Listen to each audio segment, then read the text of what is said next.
Welcome to this explainer, where we are breaking down one of the biggest debates in orthopedic trauma. How should we really be treating a lisfranc injury? We're going to dive right into the two main surgical schools of thought, fixation versus fusion, and take a hard look at what the evidence actually tells us. Okay, so here's our roadmap. First, we'll get a handle on what makes this injury so tough. Then, we'll introduce our two main contenders in the surgical ring. After that, it's a deep dive into the head-to-head data. We'll weigh the evidence from the biggest studies, and then, tie it all together with the clinical bottom line.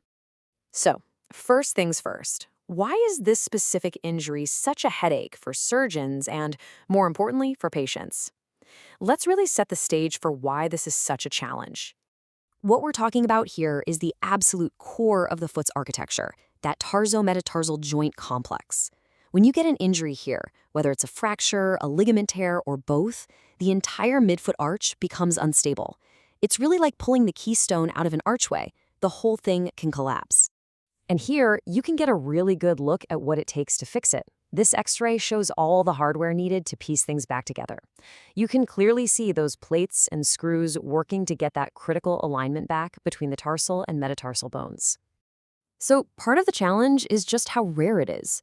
This injury makes up a tiny, tiny fraction of all fractures. And because it's so uncommon, it often gets missed. We're talking about a misdiagnosis rate of nearly 20%. And the stakes? They couldn't be higher.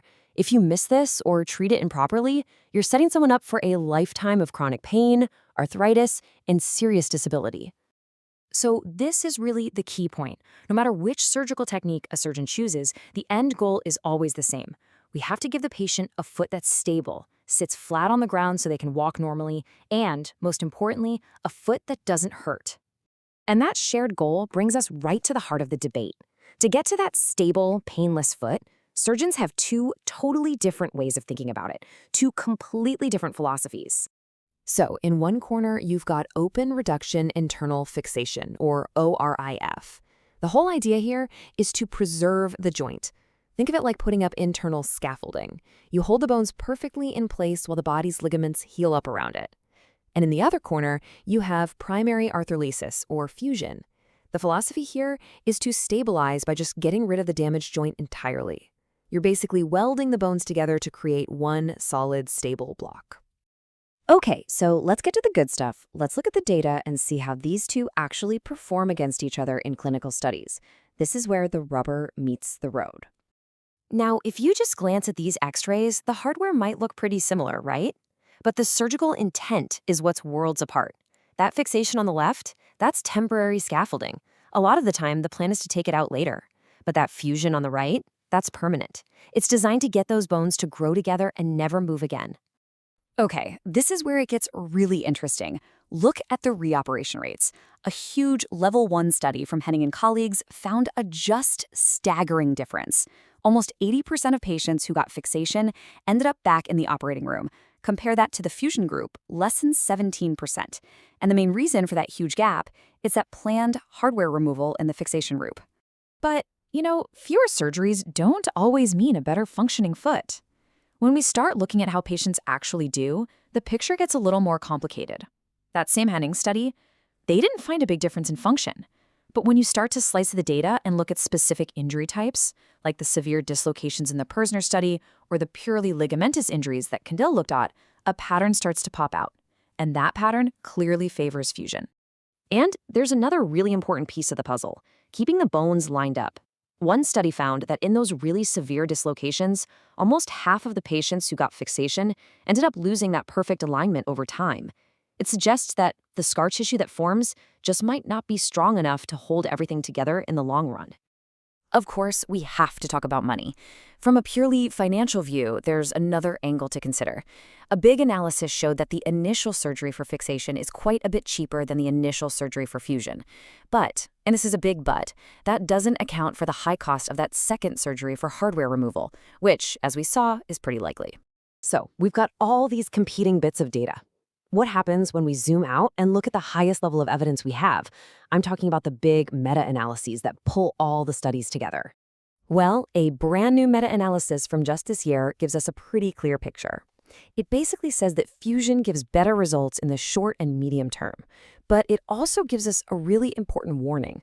We just don't have enough good long-term data to know what happens decades down the road, especially when it comes to things like arthritis in the neighboring joints. But the verdict is becoming crystal clear for one specific type of this injury, the purely ligamentous one. In these cases, where it's all about torn ligaments and not big fractures, study after study shows that fusion just works better.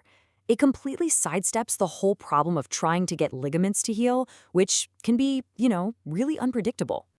All right, let's take everything we've just talked about and try to boil it down into some practical guidelines, things that can actually help guide what happens in the clinic. So here it is, the one thing that every single study, every surgeon, every expert agrees on. Getting the bones lined up perfectly during surgery is the single most important predictor of a good outcome. It doesn't matter if you use fixation or fusion, if that alignment isn't perfect, you're heading for trouble. And for any of you who want to go right to the sources and read the research yourselves, these 4 papers are a fantastic place to start. They really represent the highest level of evidence we have on the topic, from major randomized trials to that brand new meta-analysis. Okay, let's wrap this all up. What's the real take-home message for the surgeon and the patient when they're sitting in a room trying to make this incredibly difficult decision? Well, it really boils down to this. There is no one-size-fits-all answer. First, you have to look at the injury pattern. If it's purely ligamentous, the evidence is pretty much screaming fusion. Second, you have to have a frank conversation with the patient about that 80% chance of a second surgery with fixation. Third, you've got to weigh the pros and cons, better function and stability with fusion versus a lower initial cost with fixation. And finally, and I can't say this enough, perfect alignment is king. It's the most critical step. And that really leaves us with the big question that's still hanging out there. You can feel the pendulum starting to swing. As we get better and better at identifying specific injury patterns, are we watching a major shift in treatment? A shift where fusion becomes the new standard of care and fixation is saved for only a few select cases? Well, like with so many things in medicine, only more time and more long-term data will tell us the final story.